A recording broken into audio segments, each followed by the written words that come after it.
What are the Boston Celtics going to do for the rest of the offseason? We're going to talk about that here on Celtics Today by Chat Sports. So let's recap what they've done so far. They've re-signed 3 Celtics, being Luke Kornet, Xavier Tillman, and Neemias Queta. And they extended Jason Tatum, making him the highest paid player in NBA history, and extended Derek White on a $125.9 million 4-year contract extension. Wyc Grousbeck announces Boston is for sale. That was really weird. That actually came about 25 minutes after Derek White announced that he was getting a contract extension. But now Austin Ainge, who is a part owner of the Celtics, says, we're always looking for more players to add. So does that mean there are still more players for the Celtics to add? We're going to talk about that and if they need to on this show here. I am your host, Allie Barefoot. Let's see what Cameron had to say about Austin Ainge and what he disclosed to the media members earlier a few days ago. All right, he said Austin Ainge and the Celtics roster being close to being finalized. Austin said, we feel pretty good about things, but we're always looking. It's a big world with a lot of talent out there. It's our job to always be evaluating. So it sounds like to me, they're not completely closed off to adding outside talent, but they're really happy with what they've got right now. But I want to focus on this.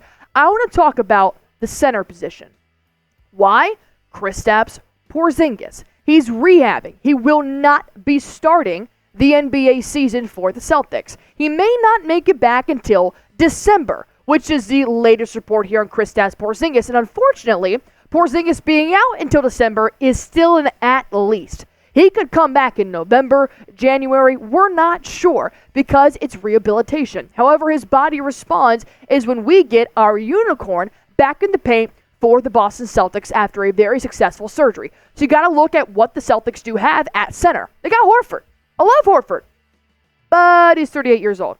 38-year-old Dominican father of 5. He doesn't look 38. You can tell he's a little bit slow in some areas, but I mean, hey, in the playoffs, he looked young as can be. He looked completely there with it. He wanted to get that ring. So knowing Horford is still 38 years old, the Celtics didn't add anybody from the outside in free agency. They just re-signed all their other centers, which we'll talk about here in a minute. But I know I've got a lot of questions of, Allie, do you think there's going to be any outside talent added to the Boston Celtics? Well, as I'm making this video, it's currently Thursday, July 11th.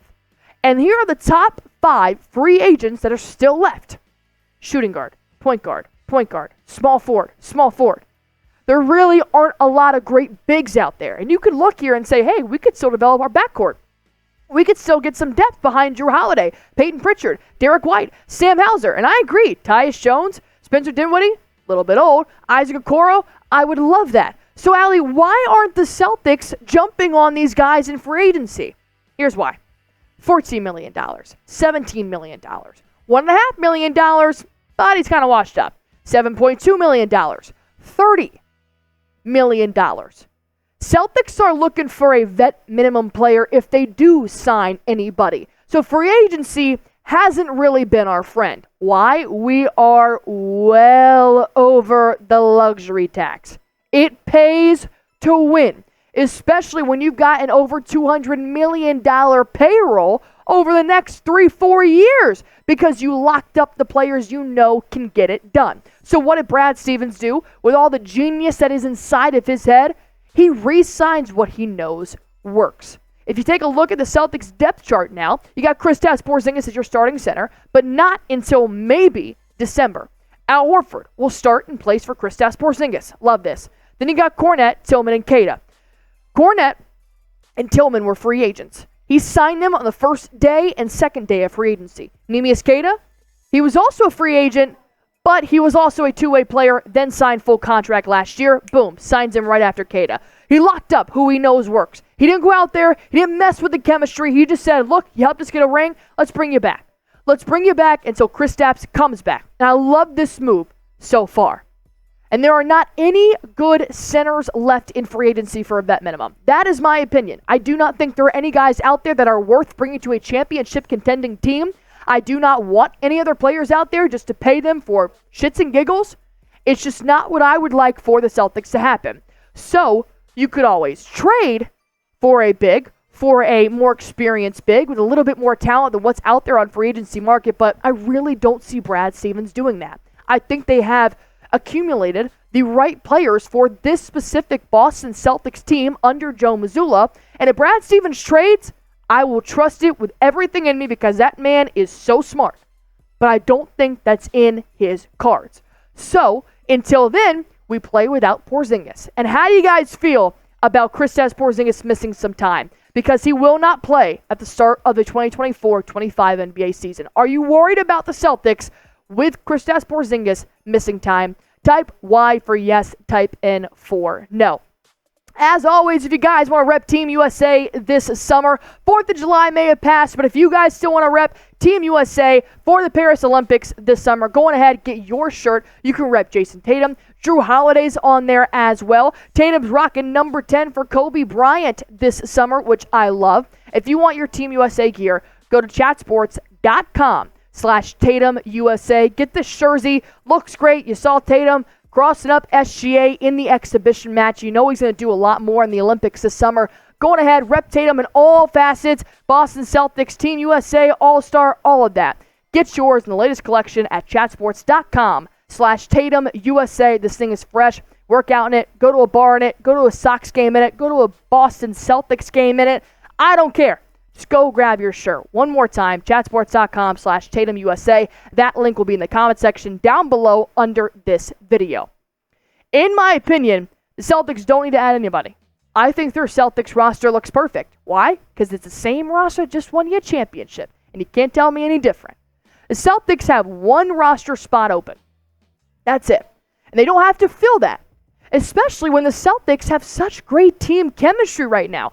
This is a team, and I love watching this because as a kid, I would watch professional sports, and I'm like, oh, I bet they're best friends. Like, I'm best friends with my teammates. I play travel sports. I'm best friends with her and her and her. Let's have a sleepover.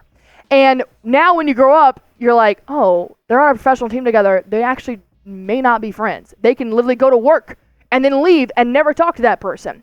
That's not how I feel with this Celtics team. Neither does Jason Tatum. Here's what he had to say about the team chemistry from last season. He said, look, we had a hell of a team. Obviously, the guys that did play, but the guys in our stay ready group, which is what the bench calls themselves, are extremely talented whenever we're called upon. I think the camaraderie that we had was such a close-knit team that we all got along really, really well. I don't blame them, because other than Al Horford and Drew Holiday, who are in their late 30s, 34, I think, for Drew Holiday, the average age for the Celtics is 27 years old, nearly 28. So they're all kind of in that same bubble, going through the same facets of life. But I love what he said about the Stay Ready group, which is the Pritchards, the Hauser, the O'Shea Brissetts, the Luke Kornets.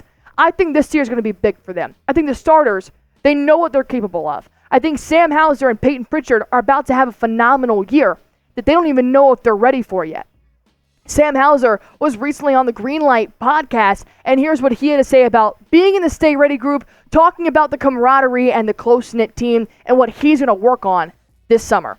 Sam Hauser said, I'm going to work hard this summer and do things to improve, but in terms of my role, I think it might be pretty similar to what it was, which is fine. You're part of a good team, and I'm looking forward to the season and everything I have to do to help this team win. I cannot tell you how many times I've heard a Boston Celtics say that.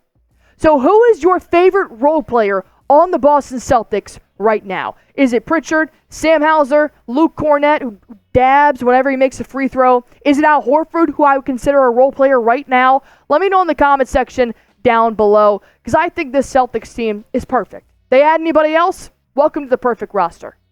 And with that being said, hit that sub button for me if you guys haven't already. Anything and everything on your Boston Celtics can be found right here, so hit that sub button for me.